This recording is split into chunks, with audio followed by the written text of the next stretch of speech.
ಎಲ್ಲರಿಗೂ ನಮಸ್ಕಾರ. ಆತ್ಮೀಯ ರಾಜ್ಯದ ವಿಜ್ಞಾನ ವಿಷಯದ ವೃತ್ತಿ ಬಂದವರೇ, ನಾನು ಶ್ರೀ ಗಿರೀಶ್ ದೊಡ್ಮನಿ, ಸರ್ಕಾರಿ ಪ್ರೌಢಶಾಲೆ ಕಂಚಿನೆಗಳೂರು, ತಾಲೂಕು ಹಾನಗಲ್, ಜಿಲ್ಲಾ ಹಾವೇರಿ. ಆತ್ಮೀಯ ವೃತ್ತಿ ಬಾಂಧವರೇ, ನಾನು ತಯಾರಿಸಿರುವಂತಹ ಇನ್ನೊಂದು ಅತ್ಯಂತ ಪ್ರಮುಖವಾಗಿರುವ ಹಾಗೂ ವಿಶೇಷವಾಗಿರುವಂತಹ ಒಂದು ಮಾದರಿ, ಬೆಳಕು ಪಾಠದಲ್ಲಿ ಬರುವಂತಹ ಪೀನ ಮಸೂದಲ್ಲಿ ನಾವು ರೇಖಾನಕ್ಷೆಯನ್ನು ಹಾಕಬೇಕಾದರೆ ಪಾಲಿಸಬೇಕಾದ ಪ್ರಮುಖ 3 ಹಂತಗಳು ಹಾಗೂ ಪೀನ ಮಸೂರದಲ್ಲಿ ಉಂಟಾಗುವ ಪ್ರತಿಬಿಂಬಗಳ ವಿವಿಧ ಸ್ಥಾನವನ್ನು ತೋರಿಸುವಂತಹ ಮಾದರಿಯನ್ನು ಮಾಡಿದ್ದೇನೆ. ಈ ಮಾದರಿಯನ್ನು ಮಾಡಿಕೊಳ್ಳಿಕ್ಕೆ ಸುಮಾರು 60 ಸೆಂಟಿಮೀಟರ್ ಉದ್ದವಿರುವಂತಹ ಒಂದು ಫೋಮ್ ಶೀಟನ್ನು ಹಾಗೂ 20 ಸೆಂಟಿಮೀಟರ್ ಎತ್ತರವಿರುವಂತಹ ಒಂದು ಅಗಲವಿರುವಂತಹ ಫೋಮ್ ಶೀಟನ್ನು ತೆಗೆದುಕೊಂಡಿದ್ದೇನೆ. ಈ ಒಂದು ಫೋಮ್ ಶೀಟಿಗೆ ನಾನು ಮೊದಲಿಗೆ ಈ ಒಂದು ಫೋಮ್ ಶೀಟಿನ ಮಧ್ಯಭಾಗಕ್ಕೆ ಒಂದು ಪೀನ ಮಸೂರವನ್ನು, ಅಕ್ರಿಲಿಕ್ ಪೀನ ಮಸೂರವನ್ನು ಅಂಟಿಸಿದ್ದೇನೆ. ಹಾಗೆಯೇ 4 ಲೇಸರ್ ಲೈನ್ ಲೇಸರ್ ಗಳನ್ನು ಹಾಕಿಕೊಂಡಿದ್ದೇನೆ. ಇವುಗಳಿಗೆ 3.7 ವೋಲ್ಟ್ ಬ್ಯಾಟರಿಯನ್ನು ಹಾಗೂ ಇವುಗಳಿಗೆ ಹೆಚ್ಚಿನ ಒಂದು ಆಗಬಾರ್ದ ಕಾರಣಕ್ಕಾಗಿ 10 ಓಮ್ ರೆಜಿಸ್ಟರನ್ನು ಕೂಡ ಜೋಡಿಸಿಕೊಂಡಿದ್ದೇನೆ. ಈ ರೀತಿಯಾಗಿ 4 ಲೇಸರ್ ಡಯೋಡ್ಗಳಿಗೆ ಒಂದೊಂದು ಒತ್ತುಗುಂಡಿಯನ್ನು ಜೋಡಿಸಿಕೊಂಡಿದ್ದೇನೆ. ಹಾಗೆಯೇ ವಸ್ತುವನ್ನಾಗಿ ಬಳಕೆ ಮಾಡಲಿಕ್ಕೆ ಇನ್ನೊಂದು ಎಕ್ಸ್ಟ್ರಾ ಲೇಸರ್ ಲೈಟನ್ನು ಕೂಡ ನಾನು ಬಳಸಿಕೊಂಡಿದ್ದೇನೆ. ನಮಗೆ ಗೊತ್ತಿದೆ, ಮಸೂರಗಳಲ್ಲಿ ಉಂಟಾಗುವಂತಹ ಪ್ರತಿಬಿಂಬಗಳ ರೇಖಾನಕ್ಷೆಯನ್ನು ಹಾಕಬೇಕಾದ್ರೆ ಪ್ರಮುಖವಾಗಿ 3 ಹಂತಗಳಿದ್ದಾವೆ. ಮೊದಲನೇ ಹಂತ, ಯಾವುದೇ ಒಂದು ಬೆಳಕಿನ ಕಿರಣ ಮಸೂರದ ದೃಕ್ ಕೇಂದ್ರದ ಮೂಲಕ ಹಾದು ಹೋದರೆ ಅದು ಯಾವುದೇ ರೀತಿಯ ವಕ್ರೀಭವನವನ್ನು ತೋರಿಸುವುದಿಲ್ಲ. ಹಾಗಾಗಿ ನಾನು ಪ್ರಧಾನ ಅಕ್ಷದ ಒಂದು ಬೆಳಕಿನ ಕಿರಣವನ್ನು ಒತ್ತುಗುಂಡಿಯನ್ನು ಹಾಕಿದಾಗ ಅದು ಈ ಒಂದು ಮಸೂರದ ದೃಕ್ ಕೇಂದ್ರದ ಮೂಲಕ ನೇರವಾಗಿ ಹಾದು ಹೋಗ್ತದೆ, ಯಾವುದೇ ರೀತಿಯ ವಕ್ರೀಭವನ ತೋರಿಸುವುದಿಲ್ಲ. ಹಾಗೆಯೇ ಈಗ ನಾನು ಎರಡನೆಯ ಒತ್ತುಗುಂಡಿಯನ್ನು ಹಾಕಿದಾಗ ಯಾವುದೇ ಒಂದು ಬೆಳಕಿನ ಕಿರಣ ಪ್ರಧಾನ ಅಕ್ಷಕ್ಕೆ ಸಮಾಂತರವಾಗಿ ಬಂದು ಮಸೂರದ ಮೇಲೆ ಬಿದ್ದು ಅದು ವಕ್ರೀಭವನಗೊಂಡಾಗ F2 ಮೂಲಕ ಅಥವಾ ಪ್ರಧಾನ ಸಂಗಮದ ಮೂಲಕ ಹಾದು ಹೋಗ್ತದೆ. ಇದು ಎರಡನೆಯ ಹಂತವಾಗಿದೆ. ಹಾಗೆಯೇ ಮೂರನೆಯ ಹಂತ ಏನಾಗ್ತದಪ್ಪ ಅಂದರೆ, ಯಾವುದೇ ಒಂದು ಬೆಳಕಿನ ಕಿರಣ ಪ್ರಧಾನ ಸಂಗಮದ ಮೂಲಕ ಹಾದು ಹೋಗಿ ಮಸೂರದ ಮೇಲೆ ಬಿದ್ದು ವಕ್ರೀಭವನಗೊಂಡ ನಂತರ ಅದು ಪ್ರಧಾನ ಅಕ್ಷಕ್ಕೆ ಸಮಾಂತರವಾಗಿ ಹೋಗ್ತದೆ ಅಂತ ಹೇಳಿ ಈ 3 ಹಂತಗಳನ್ನು ನಾವು ಮಕ್ಕಳಿಗೆ ಸುಲಭವಾಗಿ ಈ ಮಾದರಿಯ ಮೂಲಕ ತಿಳಿಸ್ಬೋದು. ಹಾಗೆಯೇ ನಾನೀಗ ಮತ್ತೆ ಪುನಃ 4ನೇ ಒತ್ತುಗುಂಡಿನ ಹಾಕ್ಬಿಟ್ಟು 3ನೇ ಒತ್ತುಗುಂಡಿನ ಹಾಕ್ತಾ ಇದ್ದೇನೆ. ಈ ರೀತಿಯಾಗಿ ಅನಂತ ದೂರದಿಂದ ಬರುವಂಥ ಬೆಳಕಿನ ಕಿರಣಗಳು ಯಾವಾಗಲೂ ಪ್ರಧಾನ ಅಕ್ಷಕ್ಕೆ ಸಮಾಂತರವಾಗಿರ್ತವೆ. ಯಾವುದೇ 2 ಬೆಳಕಿನ ಕಿರಣಗಳು ಪ್ರಧಾನ ಅಕ್ಷಕ್ಕೆ ಸಮಾಂತರವಾಗಿ ಬಂದ ನಂತರ ಅವು ವಕ್ರೀಭವನಗೊಂಡು F2ನಲ್ಲಿ ಸಂಧಿಸ್ತವೆ. ಹಾಗಾಗಿ ವಸ್ತುವನ್ನು ಅನಂತ ದೂರದಲ್ಲಿಟ್ಟಾಗ ಪ್ರತಿಬಿಂಬವು F2ನಲ್ಲಿ ಉಂಟಾಗ್ತದೆ ಅಂತ ಹೇಳಿ ನಾವು ಸುಲಭವಾಗಿ ಮಕ್ಕಳಿಗೆ ಈ ರೀತಿಯಾಗಿ ಹೇಳ್ಬೋದು. ಹಾಗಾದರೆ ಈಗ ವಸ್ತುವನ್ನು ವಿವಿಧ ಸ್ಥಾನದಲ್ಲಿಟ್ಟಾಗ ಉಂಟಾಗುವಂತಹ ಪ್ರತಿಬಿಂಬಗಳ ಸ್ಥಾನ ನೋಡೋಣ. ಹಾಗಾಗಿ ನಾನೀಗ ಈ ಒಂದು ಅಂದರೆ ಪ್ರಧಾನ ಅಕ್ಷಕ್ಕೆ ಸಮಾಂತರವಾಗಿರುವಂಥ ಇನ್ನೊಂದು ಬೆಳಕಿನ ಕಿರಣ ಆಫ್ ಮಾಡ್ಕೊಂಡ್ಬಿಟ್ಟು ಈಗ ವಸ್ತುವನ್ನಾಗಿ ಇನ್ನೊಂದು ಲೇಸರ್ ಲೈಟನ್ನು ಬಳಸ್ತಾ ಇದ್ದೇನೆ. ಈಗ ಮೊದಲಿಗೆ ವಸ್ತುವನ್ನು F2ನ ಆಚೆ ಇಡ್ತಾ ಇದ್ದೇನೆ. F2ನ ಆಚೆ ಇಟ್ಬಿಟ್ಟು ವಸ್ತುವಿನ ಒಂದು ಬೆಳಕಿನ ಕಿರಣ ಪ್ರಧಾನ ಅಕ್ಷಕ್ಕೆ ಸಮಾಂತರವಾಗಿ ಹೋಗ್ತಾ ಇದೆ. ಹಾಗೆಯೇ ಇನ್ನೊಂದು ಬೆಳಕಿನ ಕಿರಣ F1 ಮೂಲಕ ಹಾದು ಹೋಗ್ತಾ ಇದೆ. ಈ ರೀತಿಯಾಗಿ F1 ಮೂಲಕ ಹಾದು ಹೋದ ಬೆಳಕಿನ ಕಿರಣ ಹಾಗೂ ಪ್ರಧಾನ ಅಕ್ಷಕ್ಕೆ ಸಮಾಂತರವಾಗಿ ಬಂದ ಬೆಳಕಿನ ಕಿರಣಗಳು ಮಸೂರದ ಮೇಲೆ ಬಿದ್ದು ಅವು ವಕ್ರೀಭವನವನ್ನು ಕೊಂಡ್ಬಿಟ್ಟು ಈ ಎರಡೂ ಕಿರಣಗಳು F2 ಮತ್ತು 2F2ಗಳ ಮಧ್ಯೆ ಸಂಧಿಸುತ್ತೇವೆ. ಇಲ್ಲಿ ಬೆಳಕಿನ ಪ್ರಕಾಶಮಾನತೆ ಹೆಚ್ಚಾಗಿರುವುದರಿಂದ ಸ್ಪಷ್ಟವಾಗಿ ಕಾಣಿಸ್ತಾ ಇಲ್ಲ. ಹಾಗಾಗಿ ನಾನೀಗ ಬೆಳಕನ್ನು ಆಫ್ ಮಾಡಿಬಿಟ್ಟು ಈ ಪ್ರಯೋಗವನ್ನು ತೋರಿಸ್ತೇನೆ. ಹಾಗಾಗಿ ನೋಡಿ, ಈಗ ಬೆಳಕನ್ನು ಆಫ್ ಮಾಡೋಣ. ನಾನೀಗ ವಸ್ತುವನ್ನು 2F1ಇಂದ ಆಚೆ ಇಟ್ಟು ಒಂದು ಬೆಳಕಿನ ಕಿರಣ ಪ್ರಧಾನ ಅಕ್ಷಕ್ಕೆ ಸಮಾಂತರವಾಗಿ ಬರ್ತಾ ಇದೆ. ಇನ್ನೊಂದು ಬೆಳಕಿನ ಕಿರಣವನ್ನು ಪ್ರಧಾನ ಸಂಗಮದ ಮೂಲಕ ಹಾಯಿಸಿದಾಗ ಈ ಎರಡೂ ಬೆಳಕಿನ ಕಿರಣಗಳು ವಕ್ರೀಭವನಗೊಂಡ ನಂತರ F2 ಮತ್ತು 2F2ಗಳ ಮಧ್ಯೆ ಸಂಧಿಸುತ್ತೇವೆ. ಹಾಗಾಗಿ ಪ್ರತಿಬಿಂಬವು F2 ಮತ್ತು 2F2ಗಳ ಮಧ್ಯೆ ಉಂಟಾಗ್ತದೆ. ಇದು ಸತ್ಯ ಪ್ರತಿಬಿಂಬವಾಗಿದೆ, ಏಕೆಂದರೆ ವಕ್ರೀಭವನಗೊಂಡಂಥ ಬೆಳಕಿನ ಕಿರಣಗಳು F2 ಮತ್ತು 2F2ಗಳ ಮಧ್ಯೆ ಸಂಧಿಸ್ತವೆ. ಈಗ ನಾನು ವಸ್ತುವನ್ನು 2F1 ಮೇಲೆ ಇಟ್ಟಿದ್ದೇನೆ. ನೋಡೀಗ ವಸ್ತುವನ್ನು 2F1 ಮೇಲೆ ಇಟ್ಟು ಒಂದು ಬೆಳಕಿನ ಕಿರಣ ಪ್ರಧಾನ ಅಕ್ಷಕ್ಕೆ ಸಮಾಂತರವಾಗಿ ಹೋಗಿ ವಕ್ರೀಭವನಗೊಂಡು F2 ಮೂಲಕ ಹಾದು ಹೋಗಿದೆ.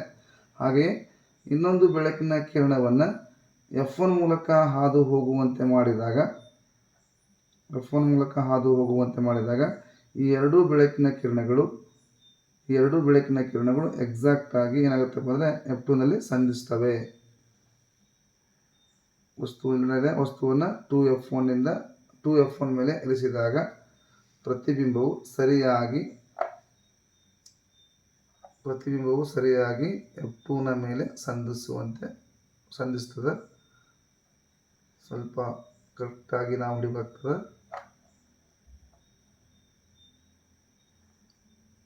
ಈಗ ನೋಡಿ, ಕರೆಕ್ಟಾಗಿ ವಸ್ತುವನ್ನು ಇಟ್ಟಿದ್ದೇನೆ, 2F1 ಮೇಲೆ ಇಟ್ಟಿದ್ದೇನೆ. ಪ್ರತಿಬಿಂಬವು ಕೂಡ 2F2ನ ಮೇಲೆ ಉಂಟಾಗಿದೆ. ಈ ರೀತಿಯಾಗಿ ನಾವು ಮಕ್ಕಳಿಗೆ ತುಂಬ ಸುಲಭವಾಗಿ ವಸ್ತುವನ್ನು 2F1 ಮೇಲೆ ಇಟ್ಟಾಗ ಪ್ರತಿಬಿಂಬವು 2F2ನ ಮೇಲೆ ಉಂಟಾಗ್ತದೆ. ಮಕ್ಕಳಿಗೆ ಹೇಳಬೇಕು, ಯಾವುದೇ ವಕ್ರೀಭವನಗೊಂಡಂತಹ ಎರಡು ಬೆಳಕಿನ ಕಿರಣಗಳು ಎಲ್ಲಿ ಸಂಧಿಸುತ್ತೇವೆ ಅಥವಾ ಎಲ್ಲಿ ಛೇದಿಸುತ್ತೇವೆ ಅಲ್ಲಿ ಪ್ರತಿಬಿಂಬ ಉಂಟಾಗ್ತದೆ ಅಂತ ಹೇಳಿ, ಈ ರೀತಿಯಾಗಿ ಇಲ್ಲಿ ಪ್ರಧಾನ ಅಕ್ಷಕ್ಕೆ ಸಮಾಂತರವಾಗಿ ಬಂದ ಬೆಳಕಿನ ಕಿರಣ ಹಾಗೂ F1 ಮೂಲಕ ಹಾದು ಬಂದ ಬೆಳಕಿನ ಕಿರಣಗಳು ವಕ್ರೀಭವನಗೊಂಡು ಇಲ್ಲಿ ಸಂಧಿಸಿದ್ದಾವೆ. ಹಾಗಾಗಿ ಪ್ರತಿಬಿಂಬ 2F2ನಲ್ಲಿ ಉಂಟಾಗ್ತದೆ ಅಂತ ಹೇಳಿ ಮಕ್ಕಳಿಗೆ ತುಂಬ ಸುಲಭವಾಗಿ ಹೇಳ್ಬೋದು. ಈಗ ವಸ್ತುವನ್ನು 2F1 ಮತ್ತು F1ಗಳ ಮಧ್ಯೆ ಇಟ್ಟಾಗ ನೋಡೀಗ ನಾನು ವಸ್ತುವನ್ನು 2F1 ಮತ್ತು F1ಗಳ ಮಧ್ಯೆ ಇಟ್ಟಾಗ ಒಂದು ಬೆಳಕಿನ ಕಿರಣ ಪ್ರಧಾನ ಅಕ್ಷಕ್ಕೆ ಸಮಾಂತರವಾಗಿ ಬಂದು F2 ಮೂಲಕ ಹಾದು ಹೋಗ್ತದೆ. ಇನ್ನೊಂದು ಬೆಳಕಿನ ಕಿರಣ F1 ಮೂಲಕ ಹಾದು ಹೋಗಿ ಪ್ರಧಾನ ಅಕ್ಷಕ್ಕೆ ಸಮಾಂತರವಾಗಿ ಹೋಗ್ತಾ ಇದೆ. ಹಾಗಾಗಿ ವಕ್ರೀಭವನಗೊಂಡಂತಹ ಎರಡು ಬೆಳಕಿನ ಕಿರಣಗಳು 2F2ನ ಆಚೆ ಉಂಟಾಗ್ತದೆ. ಅಂದರೆ ಇಲ್ಲಿ ಪ್ರತಿಬಿಂಬವು 2F2ನಿಂದ ಆಚೆ ಉಂಟಾಗ್ತದೆ. ಇದು ಸತ್ಯ ಪ್ರತಿಬಿಂಬವಾಗಿದೆ, ವಸ್ತುವಿಗಿಂತ ದೊಡ್ಡದಾದ ಪ್ರತಿಬಿಂಬವಾಗಿರುತ್ತದೆ. ಈಗ ವಸ್ತುವನ್ನು F1 ಮೇಲೆ ಇಟ್ಟಾಗ ಬೆಳಕಿನ ಕಿರಣವು F1 ಮೂಲಕ ಹಾದು ಹೋಗುವುದಿಲ್ಲ. ಆ ಕಾರಣಕ್ಕಾಗಿ ನಾವೇನು ಮಾಡಬೇಕು, ವಸ್ತುವನ್ನು F1 ಮೇಲೆ ಇಟ್ಟಾಗ O ಮೂಲಕ ಹಾದು ಹೋಗುವಂತೆ ಮಾಡಬೇಕು. ನಮ್ಗೆ ಗೊತ್ತಿದೆ, ಯಾವುದೇ ಒಂದು ಬೆಳಕಿನ ಕಿರಣ O ಮೂಲಕ ಹಾದು ಹೋಯಿತು ಅಂದರೆ ಅದು ಯಾವುದೇ ರೀತಿಯ ವಕ್ರೀಭವನ ತೋರಿಸುವುದಿಲ್ಲ. ಆದರೂ ಕೂಡ ಈ ಒಂದು ವಸ್ತುವನ್ನು F1 ಮೇಲೆ ಇಟ್ಟಾಗ ಈ ಒಂದು ಎರಡೂ ಬೆಳಕಿನ ಕಿರಣಗಳು ಅನಂತ ದೂರದಲ್ಲಿ ಸಂಧಿಸುತ್ತವೆ. ಹಾಗಾಗಿ ಇಲ್ಲಿ ಉಂಟಾಗುವಂತಹ ಪ್ರತಿಬಿಂಬವು ಅನಂತ ದೂರದಲ್ಲಿ ಉಂಟಾಗ್ತದೆ ಅಂಥೇಳಿ ಮಕ್ಕಳಿಗೆ ನಾವು ಹೇಳಬೇಕಾಗ್ತದೆ. ಹಾಗೆಯೇ ಈಗ ವಸ್ತುವನ್ನು F1 ಮತ್ತು Oಗಳ ಮಧ್ಯೆ ಇಟ್ಟಾಗ ಒಂದು ಬೆಳಕಿನ ಕಿರಣ ಪ್ರಧಾನ ಅಕ್ಷಕ್ಕೆ ಸಮಾಂತರವಾಗಿ ಒಂದು F2ನ ಮೂಲಕ ಹಾದು ಹೋಗ್ತದೆ. ಹಾಗೆಯೇ ಇನ್ನೊಂದು ಬೆಳಕಿನ ಕಿರಣವನ್ನು ನಾನು O ಮೂಲಕ ಹಾಯಿಸಿದಾಗ, ನಾನು ಆಗಲೇ ಹೇಳಿದೆ, ಯಾವುದೇ ಒಂದು ಬೆಳಕಿನ ಕಿರಣ O ಮೂಲಕ ಹಾದು ಹೋಗುವಾಗ ಅದು ಯಾವುದೇ ರೀತಿಯ ವಕ್ರೀಭವನ ಹೊಂದುವುದಿಲ್ಲ. ಈ ರೀತಿ O ಮೂಲಕ ಹಾದು ಹೋದಂಥ ಬೆಳಕಿನ ಕಿರಣಗಳು ವಿಕೇಂದ್ರೀಕರಣವಾಗ್ತವೆ. ವಿಕೇಂದ್ರೀಕರಣಗೊಂಡಂಥ ಬೆಳಕಿನ ಕಿರಣಗಳನ್ನು ಹಿಮ್ಮುಖವಾಗಿ ಚಲಿಸುವಂತೆ ಮಾಡಿದಾಗ ಅವುಗಳು ಈ ವಸ್ತುವಿನ ಕಡೆಗೆ ಒಂದು ಕಡೆ ಚಲಿಸುತ್ತೇವೆ ಅಥವಾ ಸಂಧಿಸುತ್ತೇವೆ. ಎಲ್ಲಿ ಚಲಿಸುತ್ತೇವೆಯೋ ಅಲ್ಲಿ ವಸ್ತುವಿನ ಪ್ರತಿಬಿಂಬ ಉಂಟಾಗ್ತದೆ ಅಂತ ಹೇಳ್ಬೋದು. ಈ ಪ್ರತಿಬಿಂಬವು ಮಿಥ್ಯವಾಗಿರ್ತದೆ, ಏಕೆಂದರೆ ಈ ಪ್ರತಿಬಿಂಬವನ್ನು ನಾವು ಪರದೆ ಮೇಲೆ ಸರಿ ಇಡಲಿಕ್ಕೆ ಬರೋದಿಲ್ಲ. ಈ ರೀತಿಯಾಗಿ ನಾವು ಮಕ್ಕಳಿಗೆ ತುಂಬ ಸುಲಭವಾಗಿ ಪೀನ ಮಸೂರದಲ್ಲಿ ಉಂಟಾಗುವಂತಹ ವಿವಿಧ ಸ್ಥಾನದಲ್ಲಿ ವಸ್ತುವಿನಿಟ್ಟಾಗ ಉಂಟಾಗುವ ಪ್ರತಿಬಿಂಬಗಳ ರೇಖಾನಕ್ಷೆಯ ಮೂಲಕ ನಾವು ಹೇಳ್ಬೋದು. ಹಾಗೆಯೇ ಮತ್ತೇನಪ್ಪ ಅಂದರೆ, ನಾವು ಪೀನ ಮಸೂರ ಉಂಟಾಗುವಂತಹ ರೇಖಾನಕ್ಷೆಯನ್ನು ಹಾಕಬೇಕಾದ್ರೆ ಪ್ರಮುಖವಾಗಿ 3 ಹಂತಗಳಿದ್ದಾವೆ. ನಾನು ಮತ್ತೊಂದು ತೋರಿಸ್ತಾ ಹೋಗ್ತೀನಿ ನೋಡಿ. ಮೊದಲನೇ ಹಂತ ಏನಪ್ಪ ಅಂದರೆ, ಪ್ರಧಾನ ಅಕ್ಷಕ್ಕೆ ಸಮಾಂತರವಾಗಿ ಹಾದು ಹೋಗುವ ಬೆಳಕಿನ ಕಿರಣಗಳು ಅಥವಾ O ಮೂಲಕ ಹಾದು ಹೋಗುವ ಬೆಳಕಿನ ಕಿರಣಗಳು ಯಾವುದೇ ರೀತಿಯ ವಕ್ರೀಭವನವನ್ನು ಹೊಂದುವುದಿಲ್ಲ.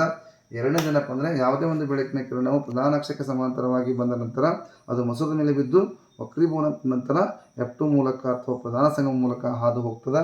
ಹಾಗೆಯೇ ಮೂರನೇ ಹಂತ ಏನಪ್ಪ ಅಂದರೆ, ಯಾವುದೇ ಒಂದು ಬೆಳಕಿನ ಕಿರಣವು ಪ್ರಧಾನ ಸಂಗಮ ಮೂಲಕ ಹಾದು ಬಂದ ನಂತರ ಅದು ಮಸೂರದ ಮೇಲೆ ಬಿದ್ದು ವಕ್ರೀಭವನಗೊಂಡ ನಂತರ ಪ್ರಧಾನ ಅಕ್ಷಕ್ಕೆ ಸಮಾಂತರವಾಗಿ ಹೋಗ್ತದೆ. ಇಲ್ಲಿ ಪ್ರಧಾನ ಅಕ್ಷಕ್ಕೆ ಸಮಾಂತರವಾಗಿ ಹೋಗ್ತದೆ.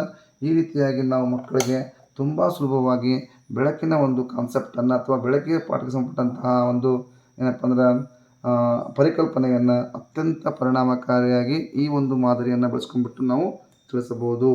ಇಂತಹ ವಿಡಿಯೋಗಳು ನಿಮಗೆ ಇಷ್ಟವಾಗಿದ್ದಲ್ಲಿ ತಪ್ಪದೆ ಲೈಕ್ ಮಾಡಿ ಹಾಗೂ ಶೇರ್ ಮಾಡಿ. ಹಾಗೆ ನನ್ನ ಸೈನ್ಸ್ ಎಕ್ಸ್ಪೆರಿಮೆಂಟ್ ಬೈ ಗಿರೀಶ್ ಎನ್ನುವಂಥ ಚಾನಲ್ಗೆ ತಾವೆಲ್ಲರೂ ತಪ್ಪದೆ ಸಬ್ಸ್ಕ್ರೈಬರ್ ಆಗಿ. ಹಾಗೆಯೇ ಇಂತಹ ಮಾದರಿಗಳು ನಿಮಗೆ ಬೇಕಾಗಿದ್ದಲ್ಲಿ ನನ್ನನ್ನು ಸಂಪರ್ಕಿಸಿ. ನನ್ನ ಫೋನ್ ನಂಬರ್ 9538939558 ಆಗಿರ್ತದೆ. ಹಾಗಾಗಿ ಮತ್ತೊಮ್ಮೆ ತಮಗೆಲ್ಲರಿಗೂ ಹೃದಯಪೂರ್ವಕ ಧನ್ಯವಾದಗಳು. Thank you one and all.